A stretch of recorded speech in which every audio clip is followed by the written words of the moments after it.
اس آیت سے پتہ چلتا ہے کہ خالص توحید کے ماننے والا کون ہے اور زبانی توحید کے جو دعوے دار ہیں وہ کون ہے۔ یہ ایسی آیت ہے جو حق اور باطل کو الگ الگ کر دیتی ہے۔ یہ ایسی آیت ہے کہ جس کو پڑھنے سمجھنے کے بعد ہمیں پتہ چلا کہ دین اسلام ہے کیا۔ تو آپ اندازہ لگائیں کہ قرآن کی یہ بڑی اہم آیت ہے اور پورے دین اسلام میں اسے بنیادی اور مرکزی حیثیت حاصل ہے۔ وہ آیت ہے لا اکراہ فی الدین، فرمایا کہ دین میں کوئی جبر نہیں، زبردستی نہیں۔ دین اسلام یہ دعوت کے ذریعے سے اچھے انداز سے اچھے اخلاق کے ساتھ پھیلایا گیا، اس کی دعوت دی گئی۔ اللہ تبارک و تعالیٰ نے بھی یہی حکم دیا ادفع بالتی ہی احسن، یعنی اگر آپ کا دشمن بھی ہے، اگر دعوت کے مرحلے میں آپ کے ساتھ نازیبا سلوک کرتا ہے، گالا گلوچ پر آتا ہے، تو اللہ فرماتا ہے ادفع بالتی ہی احسن، اس کی برائی کو حسن اخلاق کے ساتھ ختم کرو۔ ہو سکتا ہے کہ تمہارے اس کے درمیان اللہ تعالیٰ تمہارے حسن اخلاق کی وجہ سے دوستی پیدا کرتے دشمنی دوستی میں بدل جائے اور تمہارا وہ جگری یار بن جائے۔ تو لا اکراہ فی الدین، دین میں کوئی جبر نہیں، زبردستی نہیں۔ انبیاء کا کام اللہ کے دین کی دعوت کو پہنچانا تھا، بلاغت تھی۔ تبلیغ کے معنی یہی ہوتے ہیں اللہ کا پیغام اوروں تک پہنچانا۔ تو خدا میں آتا ہے اے نبی تیرا کام پہنچانا ہے، منوانا نہیں ہے، یعنی بلاغت کا کام انبیاء علیہ السلام پر انجام دیتے رہے اچھے طریقے سے۔ تو اللہ نے بتایا ہے اچھے طریقے کا مطلب یہ نہیں ہے کہ آپ کفر کے آگے لیٹ جاؤ، ہتھیار ڈال دو، نہیں۔ اچھے اخلاق کا مطلب یہ ہے کہ آپ دعوت کو پیار محبت سے کھل کے دو۔ کس طرح سے؟ خلصہ بیما کنور و آج نبی مشرقین، یعنی اللہ فرماتا ہے اے نبی دعوت کو کھول کر بیان کرو۔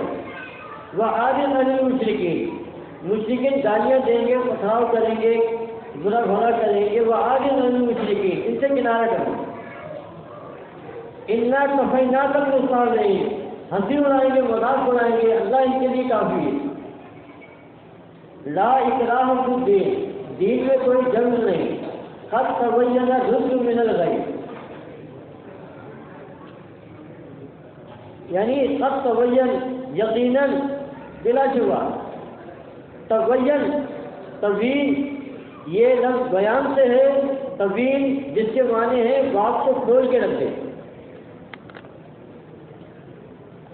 تو قرآن کی ایک صفت ہے تبین، قرآن کی صفت ہے الفرقان، قرآن کی صفت ہے انہ لقول الفصل، فیصلہ کرنے والی کتاب۔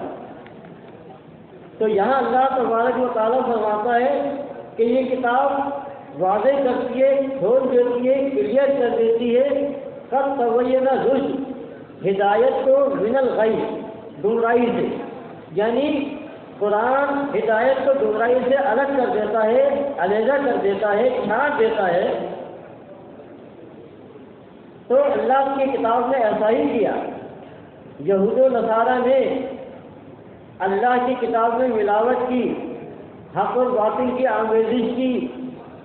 اللہ تبارک و تعالیٰ نے آخری کتاب نازل کر کے، آپ دیکھیں یہود کا نام لے کر، یہ جو کہتے ہیں نا کہ جی آپ نام کیوں لیتے ہو، اللہ تعالیٰ یہود کا نام لے کے کہتا ہے یحرفون الکلم عن مواضعہ، کہ یہ اللہ کی آیتوں میں تحریف کرتے ہیں، آیت کو اس کے الفاظ کو اس کے مقام سے بدل دیتے ہیں۔ قرآن نام لے کے کہتا ہے وقالت یہود عزیر ابن اللہ، وقالت النصارى مسیح ابن اللہ. دیکھیں نام لے کر کہہ رہا ہے. لوگ کہتے ہیں نا کہ آپ نام کیوں لیتے ہیں؟ نام لینے سے لوگ ناراض ہوتے ہیں. ناراض ہوتے رہے. قرآن نام لے رہا ہے. آپ دیکھیں قرآن کہہ رہا ہے لقد کفر الذین قالوا ثالث ثلاثہ. وہ کافر ہیں جو تثلیث کا نظریہ رکھتے ہیں. قرآن کس کو کہہ رہا ہے؟ عیسائیوں کو کہہ رہا ہے. آپ کو معلوم ہے دنیا میں عیسائیوں کی اکثریت ہے. میرے اندازے کے مطابق 1.5 ارب سے زیادہ عیسائی ہیں. 2 ارب عیسائی ہوں گے. اور یہ کلمہ پڑھنے والے ان کے آگے کوئی اکثریت نہیں رکھتے. اتنی بڑی اکثریت ہے. پورے عالم عیسائیت کو، پوری مسیحی برادری کو اللہ تعالیٰ کہتا ہے لقد کفر الذین قالوا ان اللہ ثالث ثلاثہ. یہ ہے قرآن کی بلاغت، یہ ہے فصاحت، یہ ہے تبیین کہ قرآن کھول کے رکھ رہا ہے. قد تبین الرشد من الغی. اہل کتاب کے یہود و نصارہ نے جو اللہ کی کلام میں، اللہ کے احکام میں ملاوٹ کر دی تھی، حق اور باطل کی. اب کس طرح کی تھی؟ وہ کہتے تھے اللہ کی عبادت کرو، اللہ کا حکم مانو، اور اس کے ساتھ ملاوٹ کیا تھی کہ عیسیٰ علیہ السلام اللہ کے بیٹے ہیں. اب ان دونوں آمد دونوں کو ملا کے انہوں نے دین عیسائیت کو تیار کیا. جس طرح آپ دیکھتے ہیں کہ ہمارے یہاں دین اسلام کے نام پر اس کے اندر تفرق بھی ہے، ملاوٹ کی گئی ہے. دین اسلام کا عقیدہ توحید کیا ہے؟ لا الہ الا اللہ. یہ ہے دین اسلام خالص. لیکن صوفیت کے کلمے کو اس کے ساتھ ملا دیا گیا. کیا کلمہ ہے؟ لا موجود الا اللہ. صوفی کہتے ہیں کائنات میں صرف اللہ کا وجود ہے، اس کے علاوہ کسی کا وجود نہیں. وحدت الوجود کے ماننے والے لا موجود الا اللہ، لا ہوا الا ہو. غزالی، امام غزالی کہتا ہے لا ہوا الا ہو. آپ اندازہ لگائیں غزالی کو یہ امت امام قرار دیتی ہے کہ ہمارا امام غزالی کہتا ہے لا ہوا الا ہو. اس نے اللہ کی توحید کو، قرآنی توحید کو بالکل ختم کر کے رکھ دیا، وہاں کر دیا. اللہ کے نبی نے یہ توحید دے کر گئے ہیں لا الہ الا اللہ کہ کوئی الہ نہیں ہے. پہلے انکار کروایا ہے لا کہہ کر، پھر اس کے بعد اقرار ہے الا اللہ. لیکن امام غزالی نے یہ کلمہ دیا لا ہوا الا ہو. ابن عربی صوفی نے یہ کلمہ دیا. یہ دونوں اس امت کے امام مانے جاتے ہیں. ابن عربی، یہ ابن عربی کوئی جاہل آدمی نہیں ہے. یہ مفسر قرآن بھی ہے. اس میں بڑی کتابیں لکھی ہیں. لیکن عقیدہ کیا ہے؟ وحدت الوجود کا کہ کائنات میں کوئی مخلوق نہیں. یہ جو ہمیں مخلوق نظر آتی ہے یہ سب اللہ کا وجود ہے، یہ سب اللہ ہے. آپ بتائیں کہ یہ اتنے بھیانک عقیدہ ہے جس نے پورے قرآن کو زیرو، اگر اس کو مان لیا جائے تو پورا قرآن زیرو ہو جاتا ہے.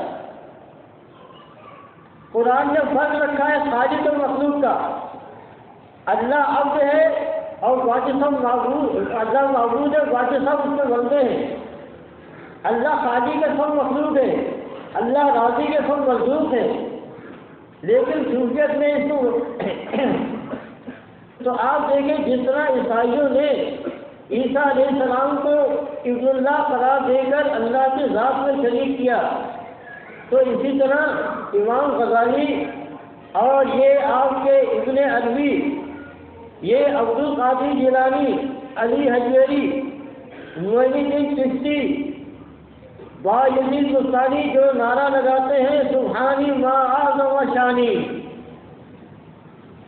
جس نے اس امت کو یہ کلمہ دیا، نعرہ دیا سبحانی، کہتا ہے میری ذات پاک ہے، ما اعظم شانی، میری شان بلند ہے، عظمت والی ہے. تو آپ دیکھیں یہ شخص جو ہے اللہ کے مقابلے میں آ گیا. اس نے اللہ کو چیلنج دیا کہ میری ذات پاک ہے. ہمارے یہاں انہیں اولیاء اللہ کہا جاتا ہے، یہ دین ہے. دیکھیں قرآن فرعون جس نے یہ نعرہ لگایا، کلمہ پڑھا، انا ربکم الاعلی، اللہ تبارک و تعالیٰ نے قرآن میں اسے کافر قرار دیا۔ جو کہے انا ربکم الاعلی وہ تو کافر ہے، جو یہ کہے کہ سبحانی ما اعظم شانی ما فی شبہتی الا اللہ، کہتا ہے میں پاک ہوں، میری شان بہت بلند اور عظمت والی ہے، ما فی شبہتی الا اللہ، کہتا ہے میرے سنتے میں میں خود اللہ ہوں۔ تو انا ربکم الاعلی کہنے والا فرعون کافر اور بایزید بستامی ولی اللہ اولیاء اللہ، یہ کیسے ہو سکتا ہے؟ یہ کون سا انصاف ہے؟ یہ کون سا دین ہے کہ انا ربکم الاعلی کہنے والا اللہ کا دشمن ہے، تو پھر ما فی شبہتی الا اللہ کہنے والا اللہ کا ولی کیسے ہوگا؟ سوچنے والی بات ہے نا۔ تو قرآن جو ہے تبیین کر رہا ہے، کھول رہا ہے کہ سچ کیا ہے، جھوٹ کیا ہے، حق کیا ہے، باطل کیا ہے۔ ایک زمانہ تھا کہ ہم انہیں اولیاء اللہ مانتے تھے، ہم کہتے تھے یہ بڑے پہنچے ہوئے بزرگ ہیں اور ان سے ہماری عقیدت عبادت کی حد تک تھی، لیکن یہ شعور اللہ نے ہمیں قرآن نے دیا۔ یہ قرآن کس لیے نازل ہوا ہے؟ قرآن اس لیے نازل ہوا ہے تاکہ یہود و نصارہ نے اللہ کے دین میں جو بگاڑ پیدا کیا، فساد پیدا کیا، اللہ تعالیٰ اسے کھول کے رکھ دے۔ ان ھذا القرآن، اللہ فرماتا یہ قرآن یہ کیا کرتا ہے؟ فرمایا کہ اہل کتاب نے جن باتوں میں اختلاف کیا، گڑبڑ کی، یہ ان باتوں کو بیان کر دیتا ہے، کھول دیتا ہے۔ تو قرآن نازل ہوا ہے حق کو حق، باطل کو باطل ثابت کرنے کے لیے۔ تو قرآن نے ہمیں یہ شعور دیا، جب ہم نے قرآن پڑھا کہ قرآن نے ہمیں یہ شعور دیا۔ اب دیکھیں قرآن کی ایک آیت ہمیں شعور دیتی ہے، یہ کہتے ہیں کہ یہ سارے جو ہمارے مرے ہوئے بزرگان دین ہیں، یہ علی حجویری، یہ عبدالقادر جیلانی، یہ بابا فرید اور یہ نظام الدین اولیاء، ہم بھی ان کی عقیدت رکھتے تھے اور اتنی عقیدت کہ ہم نے انہیں الوہیت کا درجہ دیا ہوا تھا، لیکن جب ہمیں اللہ نے توفیق دی قرآن پڑھنے کی تو قرآن نے ہمیں یہ باتیں کھول کے رکھ دی۔ قرآن سے یہ بات سمجھ میں آئی کہ جنہیں ہم اولیاء اللہ سمجھتے رہے یہ تو دین اسلام کے دشمن تھے، مخالف تھے۔ ان کی ایک ایک تعلیم آپ اندازہ لگائیں، علی حجویری کشف المحجوب میں یہ کوئی جاہل آدمی نہیں تھا، بہت بڑا عالم تھا اس کے دور کا، اسے عالم کی حیثیت دی جاتی ہے، اس نے کئی کتابیں تصنیف کی ہے۔ کشف المحجوب میں لکھتا ہے، کیا لکھتا ہے کہ یہ نظام عالم یعنی دنیا کا نظام، کائنات کا نظام اولیاء اللہ چلا رہے ہیں، ان کے ہاتھوں میں ہے۔ آپ بتائیے کہ ان ظالموں نے اللہ کو معطل کر دیا، کہتے ہیں سارا نظام ان کے ہاتھوں میں ہے۔ عبدالقادر جیلانی اس قوم کا جو سب سے بڑا ہے، عبدالقادر جیلانی کی حیثیت کلمہ پڑھنے والوں کے درمیان وہ ہے جو ہندوؤں میں کرشن بھگوان کی ہے۔ ہندوؤں میں کرشن بھگوان کو جو درجہ دیا جاتا ہے وہی درجہ عبدالقادر جیلانی کا ہے۔ یہ اس کی پوجا اسی طرح کرتے ہیں جس طرح ہندو کرشن بھگوان کی پوجا کرتا ہے، ہنومان کی پوجا کرتا ہے۔ آپ کاؤنٹنگ کر لیں، ہندوؤں کے جو معبود ہیں، اوتار ہیں، جو جن کے انہوں نے خود بنائے ہیں، کتنے ہوں گے؟ مکے کے مشرکین کے 300 سال سے ہندوؤں میں کتنے ہوں گے؟ 1000 ہوں گے۔ آئیے یہ کلمہ پڑھنے والے، ان کا کوئی علاقہ، کوئی بستی، کوئی شہر ایسا نہیں ہے جہاں کوئی مزار نہ ہو، جہاں قبروں کی پوجا نہ ہوتی ہو۔ تو مجھے بتاؤ بڑا مشرک کون ہے؟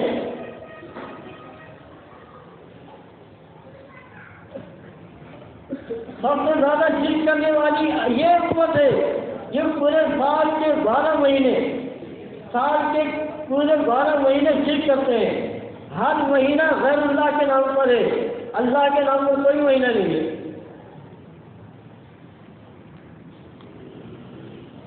اب ایک مہینہ آتا ہے جس کو کہتے ہیں خالی مہینہ ہے، یہ وہ کہتے ہیں یہ بھی اللہ کا نہیں ہے۔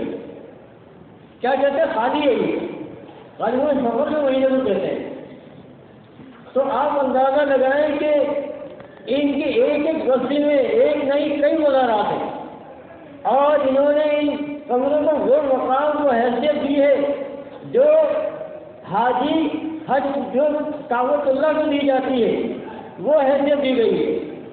لیکن کہنے کا مطلب یہ ہے کہ یہ سارا کام دین اسلام کے نام پر ہو رہا ہے۔ دیکھیں دنیا کے جتنے مشرک ہیں، یہودی ہے، یہودی شرک کرتا ہے، آپ اس سے واقف ہیں کہ ہاں یہ غلط ہے، یہودی کافر ہے، شرک کرتے ہیں، عیسائیوں کو بھی کافر کہہ دیتے ہیں۔ تو مجھے بتاؤ اگر وہی کفر ان کے اندر پایا جائے تو یہ مشرک کیوں نہیں ہے؟ اگر عیسائی کہتا ہے کہ عیسیٰ علیہ السلام اللہ کے بیٹے ہیں، اور ہمارے یہاں کا ایک بہت بڑا طبقہ یہ کہتا ہے کہ نبی علیہ السلام نور من نور اللہ ہے، اللہ کے نور سے جدا ہوئے ہیں، اللہ کے نور کا ٹکڑا ہے، تو مجھے بتاؤ کہ یہ شرک کیوں نہیں ہے، یہ مشرک کیوں نہیں ہے؟ جب عیسیٰ علیہ السلام کو اللہ کا بیٹا قرار دینے والے مشرک ہیں تو اللہ کے نبی کو اللہ کے نور کا ٹکڑا قرار دینے والے بھی مشرک ہیں۔ اگر مکے کا مشرک وسیلے کا عقیدہ رکھتا تھا، جو یہ کہتا تھا کہ ماں نعبد الا لیقربونا زلفیٰ، جب مکے کا مشرک یہ کہہ کر کہ ہم لات عزیٰ مناف کو وسیلہ بناتے ہیں، ان کے واسطے وسیلے سے مانگتے ہیں، ان کا صدقہ دیتے ہیں، کیوں دیتے ہیں؟ الی اللہ زلفیٰ، یہ ہمیں اللہ سے ملا دیتے ہیں، اللہ کے قریب کر دیتے ہیں۔ آئیے ہمارے دیوبند کی طرف دیکھیں، یہ ڈھکی چھپی بات نہیں ہے۔ ہم سے کہتے ہیں کہ آپ ہر ایک کو مشرک کہتے ہو، تو بھائی جب تمہارے علماء تمہارے لوگ جب اعلانیہ شرک کریں گے، المحنت الگ مبنت کے اندر عقائد ہمارے دیوبند کے اندر جب یہ لکھیں گے کہ اہل قبور کو واسطہ وسیلہ دینا جائز ہے، نبی علیہ السلام کی قبر کے سامنے کھڑے ہوں گے یہ کہنا کہ اللہ کے نبی آپ اللہ سے ہماری شفاعت کریں، سفارش کریں۔ قرآن کہتا ہے وَيَقُولُونَ هَؤُلَاءِ شُفَعَاؤُنَا عِندَ اللَّهِ، جب مکے کا مشرک ابراہیم علیہ السلام کو سفارشی بنائے تو مشرک ہے، اسماعیل کو سفارشی بنائے تو مشرک ہے، تو جو عبد القادر جیلانی کو سفارشی بنائے، اللہ کے نبی کو سفارشی بنائے، وہ مشرک کیوں نہیں؟ قرآن فیصلہ کرتا ہے وَيَقُولُونَ هَؤُلَاءِ شُفَعَاؤُنَا عِندَ اللَّهِ۔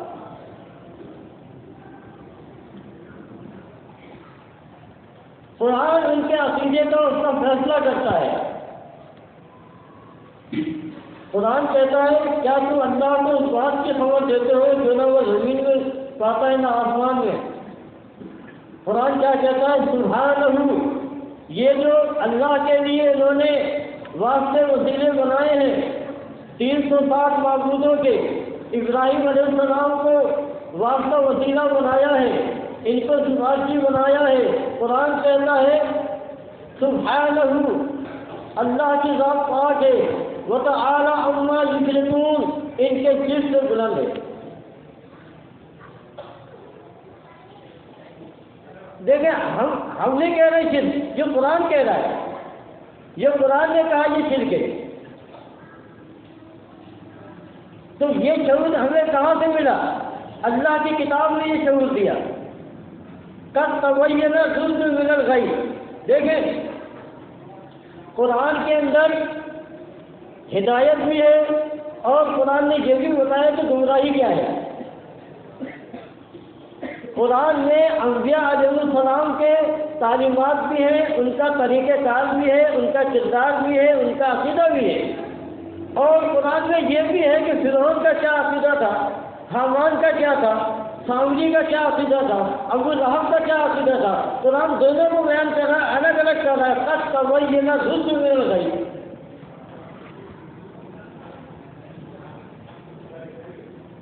یعنی اللہ نے گمراہی اور ہدایت کو کھول دیا ہے، الگ الگ کر دیا ہے. اب آپ دیکھیں مکے کے مشرک 300 سال معبودوں کی عبادت کرنے والے، اب انہیں یہ شعور اللہ کی کتاب نے دیا، یہ سمجھ اللہ کی کتاب نے دی. دیکھیں ہم تو لوگ الزام لگاتے ہیں کہ جی ہم تو اللہ کے نبی کو زندہ مانتے ہیں، تو ان کی محبت میں عقیدت میں. تو آپ دیکھیں ان سے کہو تمہاری عقیدت محبت کی کیا حیثیت ہے؟ کیا تم عمر سے زیادہ اللہ کے نبی سے محبت رکھتے ہو؟ کیا عمر سے زیادہ اللہ کے نبی کے چاہنے والے ہو؟ نہیں ہو سکتے.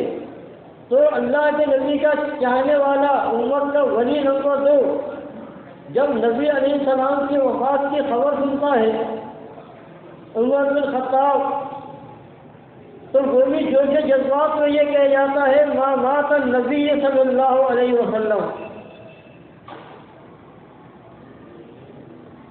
لَيَبْعَثَنَّهُ اللَّهُ. عمر بن خطاب کہتے ہیں اللہ کے نبی کو موت نہیں آئی، اللہ ضرور انہیں زندہ کرے گا.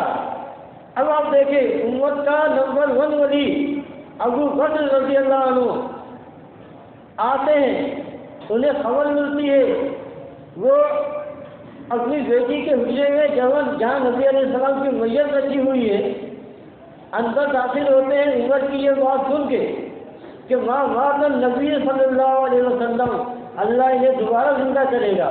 ابو بکر جاتے ہیں حجرے عائشہ میں، کیا کہتے ہیں؟ کہتے ہیں اللہ کے رسول میرے ماں باپ آپ پر قربان، تم حیہ و میتہ، آپ پاک ہیں پاکیزہ ہیں، حیہ زندگی میں بھی پاکیزہ تھے، وہ میتہ مرنے کے بعد بھی آپ پاکیزہ ہیں. عمر کہتے ہیں اللہ کے نبی دوبارہ زندہ ہوں گے. ابو بکر کہتے ہیں لا یجمع اللہ موتتین ابدا. ابو بکر عمر کا انکار کر رہے ہیں، رد کر رہے ہیں. کیا کہہ رہے ہیں کہ لا یجمع اللہ موتتین، اللہ کے نبی پر جو ایک موت تھی وہ آ گئی ہے، اب اللہ 2 موتوں کو جمع نہیں کرے گا. وہ دوسری بات ہے، اس میں آ رہا ہے لا یذیق اللہ موتتین. ابو بکر یہ کہنے کے بعد پھر باہر نکلتے ہیں، عمر لوگوں میں کلام کر رہے ہیں ما مات نبی صلی اللہ علیہ وسلم. ابو بکر کہتے ہیں ٹھہر جا، بیٹھ جا، اجلس یا عمر. پھر خود کھڑے ہوتے ہیں اور خطبہ دیتے ہیں الا من کان یعبد محمدا فان محمدا قد مات. جو محمد کی پوجا کرتا ہے، محمد کی پوجا کیا تھی؟ عمر نے کیا کہا تھا؟ اللہ کے نبی زندہ ہوں گے. ابو بکر کہتے ہیں یہ محمد کی پوجا ہے، عبادت ہے. یہ کیا کہتے ہیں؟ الا من کان یعبد محمد. عمر کہتے ہیں نبی کو موت نہیں آئی، دوبارہ زندہ ہوں گے. ابو بکر کہتے ہیں من کان یعبد محمد، یعنی جو یہ کہتا ہے اللہ کے نبی پھر زندہ ہوں گے تو وہ محمد کا عبادت کرنے والا ہے، وہ سن لے. فإن محمدا قد مات. دیکھیں ابو بکر نے مرنے کے بعد یہ عقیدہ رکھنا کہ اللہ کے نبی زندہ ہوں گے، یہ نبی کی عبادت ہے، اور نبی کی عبادت جو ہے غیر اللہ کی عبادت شرک ہے. تو یہ فتویٰ ہم نہیں لگاتے. امت کا نمبر 1 ابو بکر نے یہ فتویٰ لگایا کہ جو حیات النبی کا عقیدہ رکھے وہ نبی کی عبادت کرنے والا ہے. ومن کان یعبد اللہ فإن اللہ حی لا یموت. ابو بکر کہتا ہے ہمیشہ کی زندگی تو اللہ کے لیے، وہ ہے الحی القیوم. تو آپ دیکھیں 360 معبودوں کی پوجا کرنے والوں کو اللہ کی کتاب نے یہ شعور دیا کہ صحابہ کرام میں اس بات پر اتفاق ہوا، اتحاد ہوا کہ اس بات پر لا یجمع اللہ موتتین ابدا، اللہ کے نبی اب مرنے کے بعد قیامت سے پہلے زندہ نہیں ہوں گے۔ اس پر اتحاد ہوا، اتفاق ہوا، یعنی سارے صحابہ کا یہ عقیدہ تھا کہ نبی کو موت آ گئی، اب نبی زندہ نہیں ہوں گے قیامت سے پہلے، جو زندہ مانے گا وہ محمد کا پجاری ہے، وہ مشرک ہے۔ بھائی نبی کو زندہ ماننا نبی کی عبادت کرنا ہے نا، سوائے موتا کا عقیدہ شرک کیوں ہے؟ اس لیے ٹھیک ہے کہ ایک گلے سڑے لاشے کو جس میں جان نہیں، جو دیکھ نہیں سکتا، سن نہیں سکتا، اس کے بارے میں یہ عقیدہ رکھنا کہ منو مٹی کے اندر سے ہی بغیر اسباب کے مافوق الاسباب یہ سنتا ہے، دیکھتا ہے، پہچان لیتا ہے۔ آپ دیکھیں ایسا ظالم عقیدہ دیا ہے اس امت کو کہ منو مٹی کے نیچے سے قبر کے باہر اگر کوئی کھڑا ہے تو یہ قبر والا قبر کے اندر سے منو مٹی کے اندر سے اس کو دیکھے گا، پہچان لے گا، اچھی باتوں سے خوش ہوتا ہے اور بری باتوں سے ناراض ہوتا ہے۔ یہاں تک کہ شیخ الاسلام ابن تیمیہ جان رکھیں سعودی عرب والے سب سے زیادہ ابن تیمیہ کو ماننے والے ہیں۔ ان کا کیا عقیدہ ہے؟ آل سعود پوری دنیا میں یہ تبلیغ کر رہے ہیں، سعودی عرب سے چھپنے والا لٹریچر پوری دنیا میں جاتا ہے اور دنیا کی ہر زبان میں شائع ہوتا ہے، اردو میں، ہندی میں، انگریزی میں، فرانسیسی میں، جرمن میں، دنیا کی ہر زبان میں ان کے کتابیں شائع ہوتی ہیں۔ ان کا ترجمہ جو ہندوستان کے دیوناگری نے کیا ہے اور جس کی تفسیر صلاح الدین یوسف نے لکھی ہے، پاکستان میں اہل حدیث ہے۔ آپ دیکھیں ایسے ظالم ہیں، وہ یہ کہتے ہیں کہ اس مرنے والے کے لاشے کو اگر پرندے کھا لیں تو اللہ تعالیٰ پرندے میں جان ڈال دیتا ہے، پرندے کے پیٹ میں زندگی دے دیتا ہے۔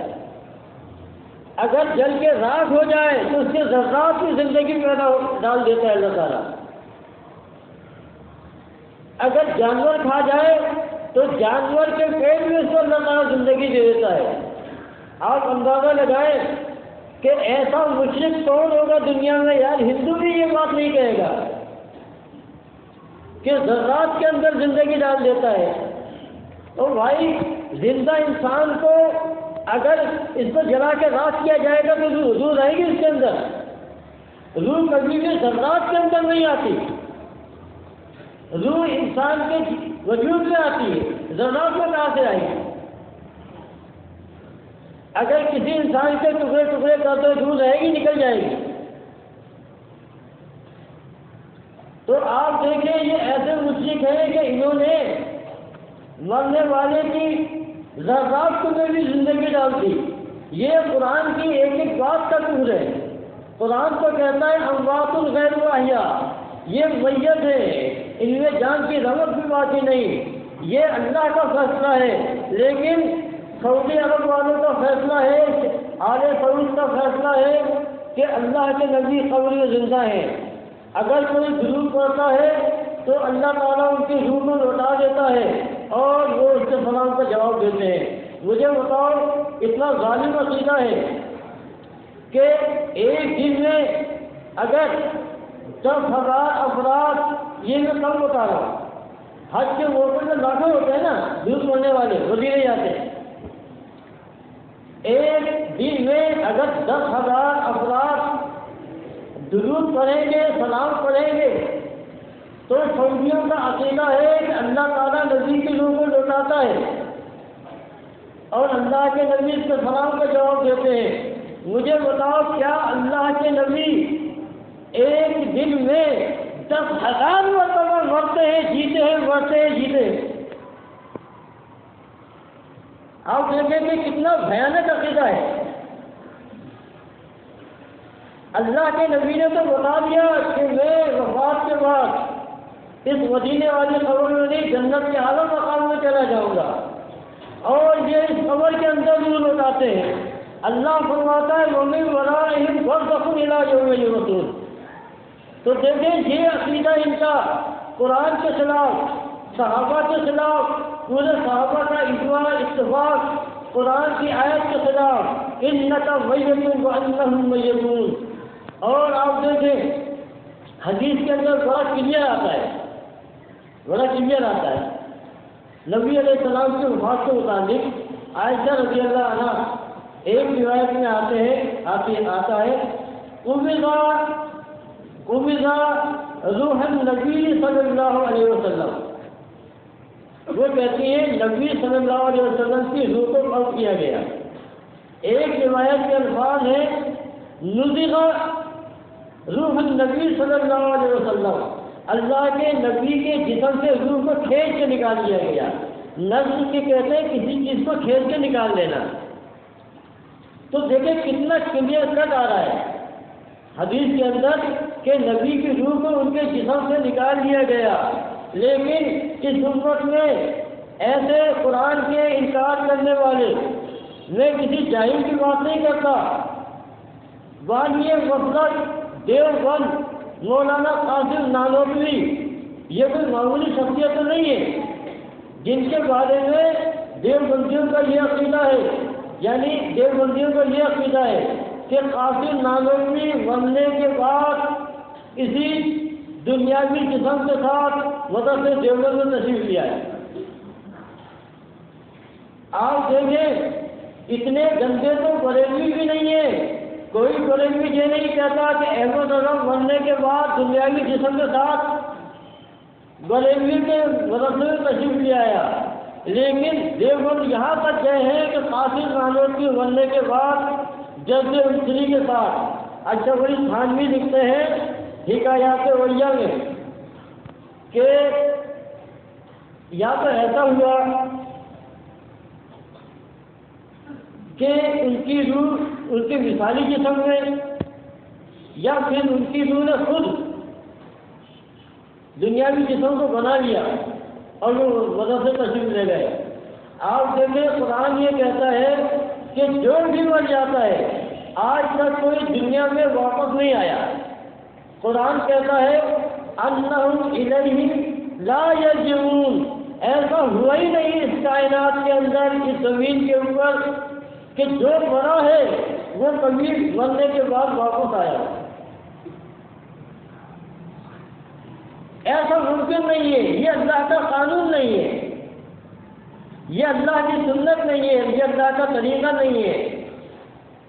لیکن مولانا قاسم نانوتوی کہتے ہیں، انہوں نے کتاب لکھی آب حیات، آب حیات لکھی، اس میں وہ لکھتے ہیں کہ نبی صلی اللہ علیہ وسلم کی روح ان کے جسم سے نکلی ہی نہیں۔ حدیث میں کیا آ رہا ہے نزغ روح النبی صلی اللہ علیہ وسلم، کہ نبی صلی اللہ علیہ وسلم سے ان کی روح کھینچ نکالی گئی۔ روح النبی صلی اللہ علیہ وسلم، نبی کی روح کو قبض کیا گیا، لیکن قاسم نانوتوی جو اس امت کا واقعی مسلک دیوبند ہے، جس کو ہزاروں لاکھوں کی تعداد میں دیوبندی اپنا بڑا مانتے ہیں، آب حیات میں کہتا ہے اللہ کے نبی کی روح ان کے جسم سے نکلی ہی نہیں، یعنی انہیں موت ہی نہیں آئی، ان کی روح ان کے جسم سے سمٹ گئی۔ اس کا مطلب یہ ہے کہ قرآن بھی غلط، حدیث بھی غلط، صحابہ کرام کا عقیدہ بھی غلط، ابو بکر کا فتویٰ بھی غلط، جس نے نبی کی موت کا اعلان کیا۔ یعنی سارے کے سارے صحابہ گمراہ ہو جاتے ہیں، اور آپ دیکھیں ایسے ظالم ہے، ایسا نہیں ہے کہ اسے معلوم نہیں، حافظ قرآن ہے، حافظ حدیث سے نہیں معلوم ہوگا کہ قرآن کیا کہتا ہے، انک میت وانہم میتون وما محمد الا رسول قد خلت من قبلہ الرسل، یہ سارے جانتے ہیں، یہ جان بوجھ کے انہوں نے اس امت میں قبر پرستی کا شرک پھیلایا ہے۔ پہلے اللہ کے نبی کو زندہ کیا گیا۔ قاسم نانوتوی کہتا ہے مجھے معلوم ہے کہ نبی کی موت کے لیے قرآن میں بھی آیا ہے، حدیث میں بھی آیا ہے۔ کہتا ہے مجھے معلوم ہے، ابو بکر نے یہ خطبہ پڑھا ہے، کہتا ہے لیکن اس کے باوجود میں یہ کتاب آب حیات اس لیے لکھ رہا ہوں کہ میں نبی کو زندہ ثابت کروں۔ آپ دیکھیں وہ پورے اسلام، پورے دین، پورے قرآن، پورے حدیث کے خلاف آب حیات لکھتا ہے، اور جو دیوبندی آج بھی اسے شائع کرواتے ہیں۔ تو اگر یہ بھی کفر نہیں ہے تو پھر کفر کس چیز کا نام ہے؟ بھائی اگر کوئی شخص پورے قرآن کا، پوری حدیث کا، سارے صحابہ کا انکار کر دے تو وہ جب بھی مشرک نہیں ہے، جب بھی کفر نہیں ہے، تو کفر کسے کہتے ہیں؟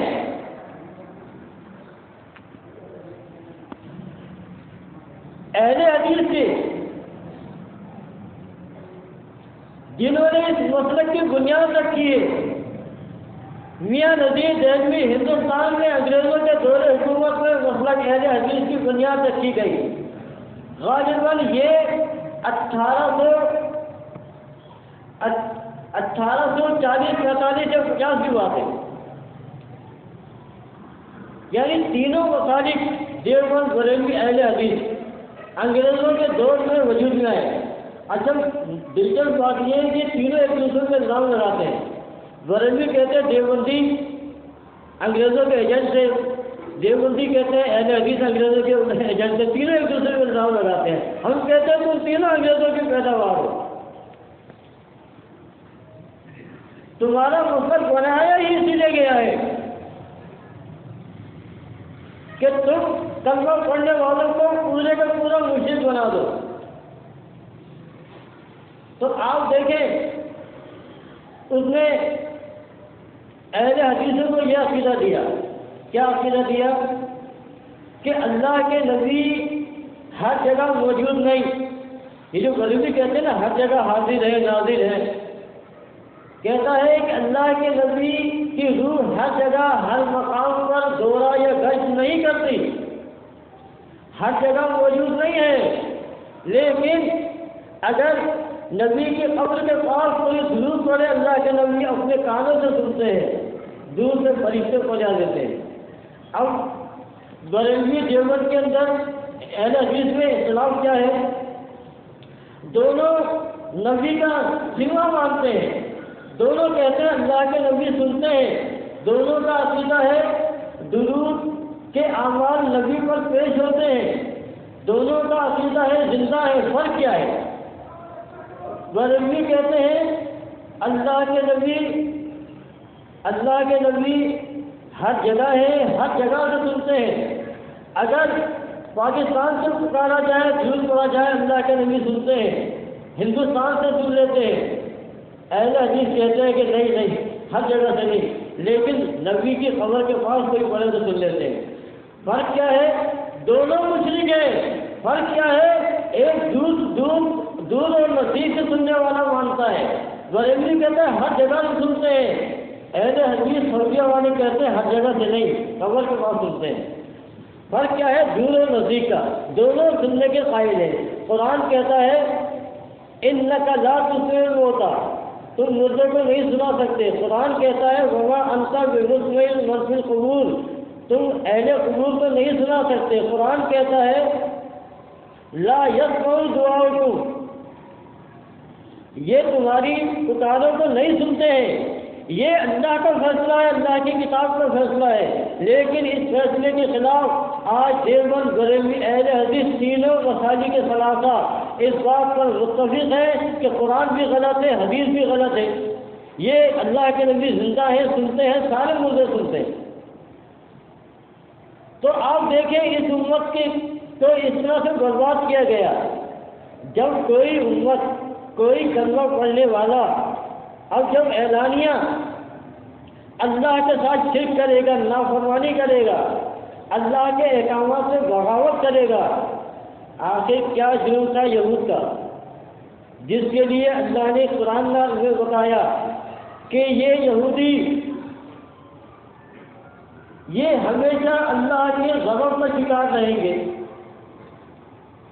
یہ جہاں جائیں گے مارے جائیں گے، ذلیل ہوں گے، رسوا ہوں گے۔ یہ بات ہے نہیں قرآن کے اندر۔ انسانی تاریخ بتاتی ہے دنیا میں سب سے زیادہ ذلیل و رسوا قوم یہود کی ہے، لیکن جب یہودیوں کا طریقہ ان کلمہ پڑھنے والوں نے اختیار کیا، جب انہوں نے یہودیوں کی روش اختیار کی، اللہ کی کتاب سے بغاوت کی، انبیاء کو اللہ کا شریک بنایا، جس کے لیے اللہ کے نبی کہتے ہیں لعن اللہ الیہود والنصارى۔ کیا کہا اللہ کے نبی نے؟ لعن اللہ الیہود والنصارى، لعنت ہو اللہ کی یہود و نصارہ پر۔ اگر دیوبندی اگر انبیاء کی قبروں کا عبادت گاہ بنائے گا تو کیا اس کو لعنت نہیں ہوگی؟ کیا یہ لعنت صرف یہود و نصارہ کے لیے ہوگی؟ جو بھی قبروں کو عبادت گاہ بنائے گا اس کے اوپر اللہ کی لعنت ہوگی۔ لعن اللہ الیہود والنصارى۔ یہ اللہ کے نبی نے کس کو کہا ہے؟ یہود و نصارہ کو کیوں کہا ہے؟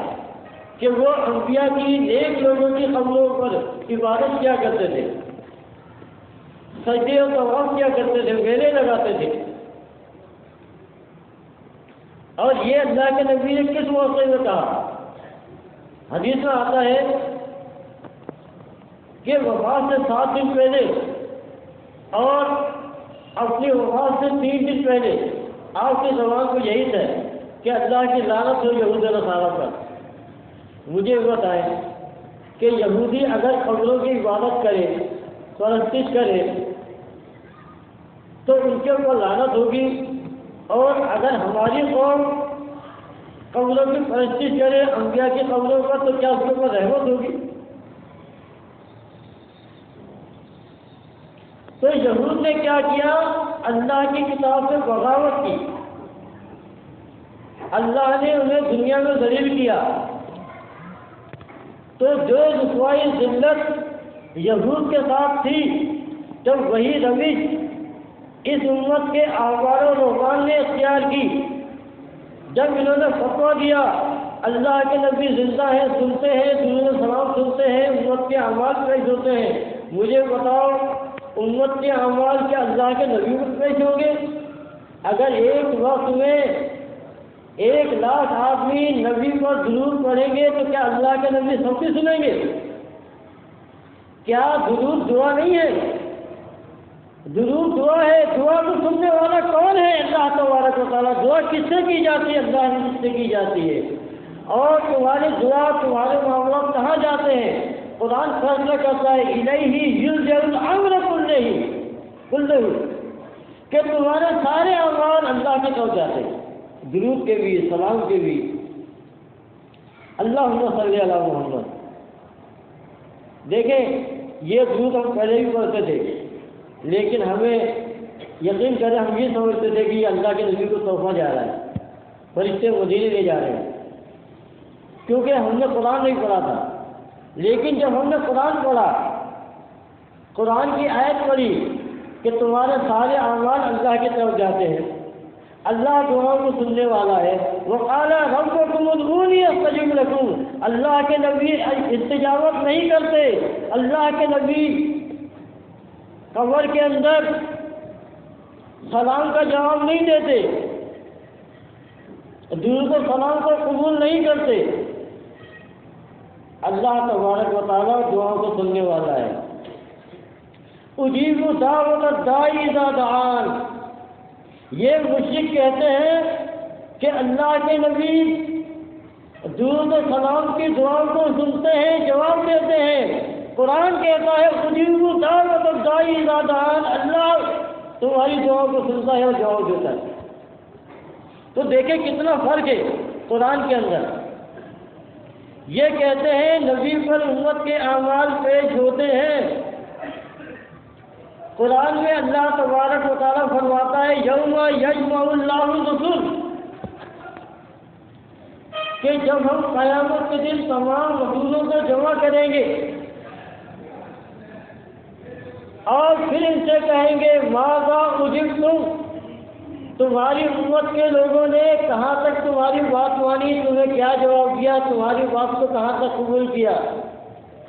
تو اللہ گواہی دیتا ہے قرآن کے اندر، سارے انبیاء کہیں گے، جس میں سارے انبیاء ہوں گے، نوح بھی ہوں گے، آدم بھی ہوں گے، عیسیٰ بھی ہوں گے، موسیٰ علیہ السلام بھی ہوں گے، ابراہیم علیہ السلام بھی ہوں گے، محمد صلی اللہ علیہ وسلم بھی ہوں گے۔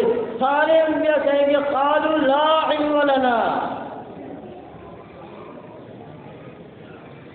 ہمارے دنیا سے جانے کے بعد انہوں نے کہاں تک دین پر عمل کیا، لا علم لنا، ہمیں کچھ نہیں معلوم۔ یہ کہتے ہیں نبی پر امت کے اعمال پیش ہوتے ہیں۔ اور انبیاء کیا کہیں گے آدم سے لے کے آخری نبی تک، لا علم لنا انک انت علام الغیوب، ہمیں کچھ نہیں معلوم، کوئی علم نہیں، اے اللہ تو ہی غیب کا جاننے والا ہے۔ تو اس کا رد ہو گیا کہ نبی پر اعمال پیش نہیں ہوتے، نبی دعا کو سننے والا نہیں ہے۔ اور اب دیکھیں سورہ مائدہ کا آخری رکوع، اللہ تعالیٰ کہتا ہے کہ جب ہم عیسیٰ ابن مریم کو کہیں گے کیا تو نے کہا تھا مجھے اور میری ماں کو اپنا الہ، اپنا معبود بنا لینا، عیسیٰ علیہ السلام جواب دیں گے کہ اے میرے رب، میں نے ایسی کوئی بات نہیں کی جس کا مجھے کوئی حق نہیں تھا۔ اگر میں نے ایسا کہا ہوگا کہ تو جانتا ہے جو کچھ میرے دل میں، میں نہیں جانتا تیرے دل میں کیا ہے۔ پھر وہ کہتے ہیں جب تک میں ان کے درمیان موجود رہا، جب تک میں ان کے درمیان موجود رہا، مجھے ان کے حالات کی خبر تھی۔ یعنی جب عیسیٰ علیہ السلام زندہ تھے تو لوگوں کے حالات پتہ چلتے تھے۔ وہ کہتے ہیں فلما توفیتنی، اے میرے رب جب تو نے مجھے اٹھا لیا، کنت انت رقیب علیہم، تو ان کی نگرانی کرنے والا تھا۔ ٹھیک، اب اللہ کے نبی کیا کہتے ہیں کہ یہ عیسیٰ علیہ السلام کا جواب ہوگا اور یہی جواب میرا بھی ہوگا جب میں حوض کوثر پر اپنی امت کے لوگوں سے ملاقات کروں گا، حوض کوثر پر۔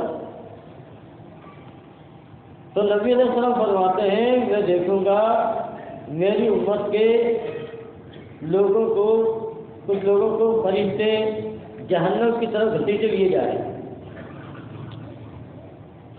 نبی علیہ السلام نے فرمایا میں کہوں گا فرشتوں سے کہ انہیں چھوڑو، انہیں کہاں لیے جا رہے ہیں، یہ تو میری امت کے لوگ ہیں۔ فرشتے کہیں گے انکا لا تدری، نبی سے کہیں گے انکا لا تدری، آپ نہیں جانتے، آپ کو نہیں معلوم، آپ نہیں جانتے، آپ کو نہیں معلوم کہ آپ کے دنیا سے جانے کے بعد، مرنے کے بعد انہوں نے آپ کے پیچھے کیا کچھ کیا، کس طرح دین بدل لیا۔ تو نبی علیہ السلام کہیں گے سو کر انہیں مجھ سے دور کرو، اور پھر کہیں گے کہ میں وہی جواب دوں گا فرشتوں کو جو عیسیٰ علیہ السلام کا جواب ہوگا۔ وہ جواب کیا ہوگا؟ میں بھی یہ کہوں گا کہ جب تک میں اپنی امت کے درمیان موجود تھا ان کے حالات کی خبر تھی، جب اللہ نے مجھے موت دے دی مجھے کچھ نہیں معلوم کہ میرے بعد انہوں نے کیا کیا۔ دیکھیں رد ہو گیا، درود کا بھی رد ہو گیا، درود پیش ہوتا ہے، اللہ کے نبی سنتے ہیں، رد ہو گیا۔ اللہ کے نبی کہیں گے مجھے نہیں معلوم کہاں گیا عمل۔ اگر نبی کو درود پیش اعمال پیش ہوتے، درود پیش ہوتے تو اللہ کے نبی کہتے کہ فرشتوں تم کیسی باتیں کرتے ہو، یہ فلاں جسے تم جہنم میں لے جا رہے ہو اس کا درود مجھ پر پیش ہوتا تھا، اس کے اعمال مجھ پر پیش ہوتے تھے، یہ تو نمازی تھا، نماز پڑھتا تھا۔ اللہ کے نبی یہ بھی نہیں کہیں گے کہ تم صحیح کہہ رہے ہو، ان کے اعمال، ان کا درود مجھ تک آنا ختم ہو گیا تھا، انہوں نے نمازیں شروع دی تھی۔ کہیں گے فرشتے انک لا تدری، نبی کہیں گے جب تک ان کے درمیان تھا مجھے خبر تھی، جب تو نے مجھے اٹھا لیا مجھے کچھ نہیں معلوم۔ تو کہنے کا مطلب یہ ہے کہ یہ عقیدہ کہ نبی پر درود و سلام پیش ہوتا ہے، سنتے ہیں، اعمال پیش ہوتے ہیں، یہ بالکل خالصتاً کفر ہے۔ اگر یہ مان لیا جائے تو پھر یہ ماننا پڑے گا کہ نعوذ باللہ اللہ جو ہے وہ معطل ہو گیا ہے، اب یہ کاروبار دنیا نبی کے ہاتھ میں آ گیا ہے۔ اسی لیے تو یہ مشرک کہتے ہیں کہ جو مستوی عرش کا خدا ہو کر اتر پڑا ہے مدینے میں مصطفیٰ ہو کر، ہمیں کہتے ہیں کہ تم ہر ایک کو مشرک کہتے ہو۔ آپ دیکھیں ان کا یہ حال ہے کہ یہ صوفیہ جو کھلا شرک کرتے ہیں، علی حجویری نے کھل کے کہا ہے کہ نظام عالم اولیاء اللہ چلا رہے ہیں، یہ کفر ہے یا نہیں ہے؟ تو مجھے بتاؤ کوئی ان میں، یہ دیوبند بریلوی اہل حدیث کوئی ہے ان میں غیرت مند کسی کے اندر اگر ذرہ برابر ایمان کی روا کے وہ کھڑے ہو کے کہے کہ علی حجویری نے یہ کفر کیا؟ ہے کسی کے اندر اتنی ہمت؟ کہاں ہے تمہاری دینداری؟ تم میں اتنی بھی جرأت اور ہمت نہیں ہے ایسے شخص کو جو یہ کہے نظام عالم ولی اللہ کے ہاتھ میں، تم اس کو بھی کہتے ہو یہ ولی اللہ ہے۔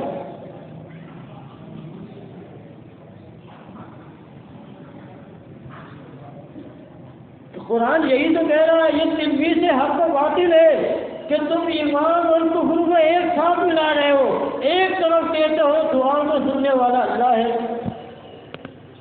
اعمال اللہ کی طرف جاتے ہیں، دوسری طرف کہتے ہو کہ اللہ کے نبی کو بھی دعا کو سنتے ہیں، اعمال پہ جو ہوتے ہیں۔ یہ شرک ہے یا نہیں ہے؟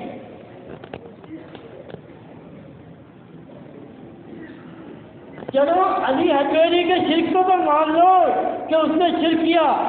عبد القادر جیلانی دعویٰ کرتا ہے اپنی کتاب کے اندر الفتح الربانی کے اندر، کہتا ہے اولیاء اللہ، یہ جو اولیاء کتب اوتار ہیں، اوتار ہیں، اللہ نے ان سب کو جمع کیا، اپنے سامنے کھڑا کیا، دنیا والوں کے یہاں سے بے رغبت کیا، اور اپنے ساتھ اللہ نے ان اولیاء کتب اوتار کو غوث کو اپنے ساتھ بقا عطا فرما کر، یعنی جس طرح اللہ کے ذات اس کو بقا ہے ہمیشہ سے ہمیشہ رہے گا، اسی طرح اولیاء اللہ کو بھی اللہ نے بقا عطا فرما دی۔ اور دنیا اور آخرت دیکھیں یہ بات کون کہہ رہا ہے؟ عبد القادر جیلانی، سعودی عرب والے کہتے ہیں کہ یہ دیکھو یہ ڈاکٹر عثمانی اہل حدیث کہتے ہیں اس نے کسی بزرگ کو نہیں چھوڑا، کم از کم شیخ عبد القادر جیلانی کو تو چھوڑ دے، یہ تو اللہ کا نیک بندہ تھا۔ تو دیکھ لو یہ تمہارا پیرانے پیر اہل حدیث کتاب لکھتے ہیں کہ دیکھو پیرانے پیر شیخ عبد القادر جیلانی غوث الاعظم دستگیر، یہ بنیاد التعلیم کے اندر انہوں نے لکھا ہے کہ رفع دین سے نماز پڑھنی چاہیے۔ اہل حدیث کے نزدیک پکے سے پکا کافر، بڑے سے بڑا منکر، بڑے سے بڑا ملحد اگر رفع دین کر لے تو مسلمان ہو جاتا ہے۔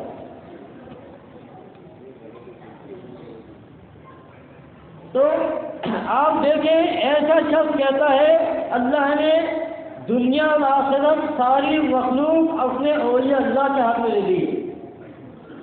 تو آج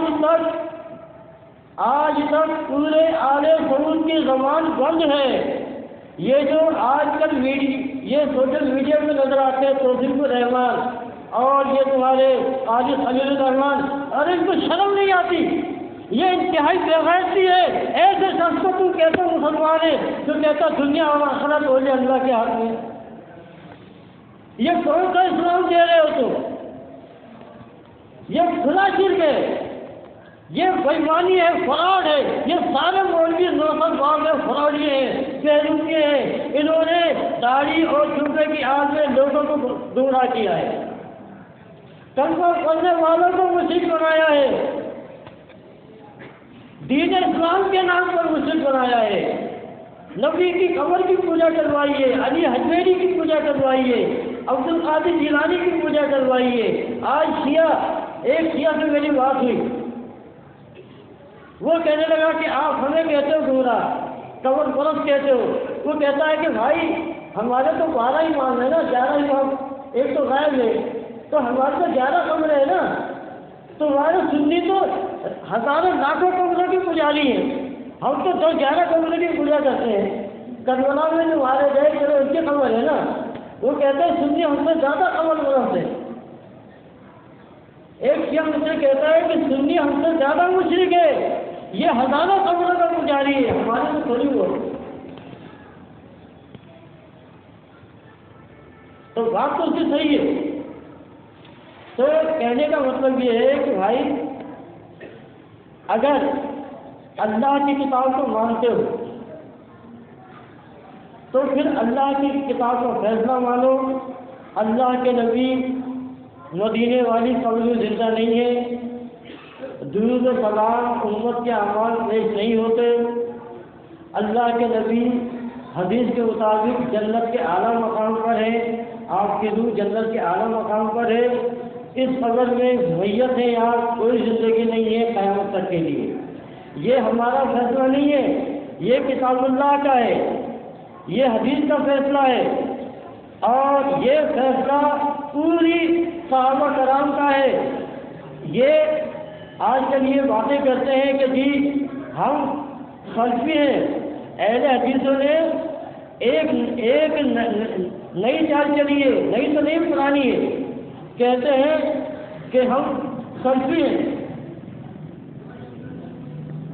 مجھے بتائیں، کل تک تو یہ لوگوں کو کہتے تھے کہ تقلید شرک ہے، کسی کی تقلید نہیں کرنی چاہیے، اور کہتے تھے کہ قول رسول کے آگے کسی کی کوئی حیثیت نہیں ہے، قرآن و حدیث کے آگے کسی انسان کے اقوال کی کوئی حیثیت نہیں ہے۔ اب سعودی عرب میں یہ نیا حربہ جال پھینکا جا رہا ہے، کہتے ہیں کہ جی ہم سلفی ہیں، سلف کی تقلید کرتے ہیں۔ پہلے اس میں شرک کہتے تھے، اب کہتے ہیں سلفی ہیں، سلف کی تقلید کرتے ہیں۔ اچھا بھائی آپ کے سلف کون ہیں؟ اگر صحابہ کرام سلف ہیں، آپ منہج سلف کے اوپر ہو، صحابہ کرام کے اوپر ہو، منہج صحابہ پر ہو، تو اعلان کرو کہ اللہ کا نبی زندہ نہیں ہے، جو زندہ مانے وہ مشرک ہے۔ بھائی منہج صحابہ یہی ہے نا، ابو بکر نے کیا کہا تھا؟ لیکن ان کے منہج میں کون لوگ شامل ہیں؟ سارے حیات فی القبر کا حیات نبی کے ماننے والے۔ ان کے سلفی کون ہیں؟ ابن عربی، جس نے کلمہ تبدیل کر دیا۔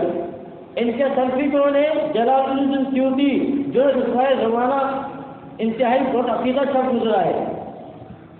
اور آپ دیکھیں کہ ان کا ایک نیا فتویٰ آیا ہے، اگر آپ ان کے سامنے قرآن کی دلیل رکھو تو کہتے ہیں کہ نہیں جی ہماری کسی سلفی کا قول پیش کرو کہ اس نے بھی یہ کہا ہو۔ یعنی اگر آپ ان سے یہ کہیں کہ اللہ ایک ہے، دلیل دے قل هو اللہ احد، تو کہتے ہیں نہیں ہمارے کسی سلف کا قول لے کر دیا۔ یعنی اب ان کی نگاہ میں قرآن و حدیث کی کوئی حیثیت نہیں ہے، کیونکہ یہ جان گئے ہیں کہ ہم دنیا میں آج سب سے زیادہ اللہ کی کتاب کے قابل ہیں۔ اسی لیے اب یہ جان چھڑا رہے ہیں، کہتے ہیں کہ نہیں جی ہمارے بڑوں کی بات لے کے آؤ، اگر ہمارے کسی بڑے نے کہا ہے قل هو اللہ احد تو ہم مان لیں گے۔ تو پہلے یہ تقلید شرک تھی، اب تقلید اسلام بن گئے ہیں۔ اچھا چلے ٹھیک ہے جی، ہم اپنی تقریر کا یہی اختتام کرتے ہیں۔ اقول قولی استغفر اللہ لی و لکم وللسائلین۔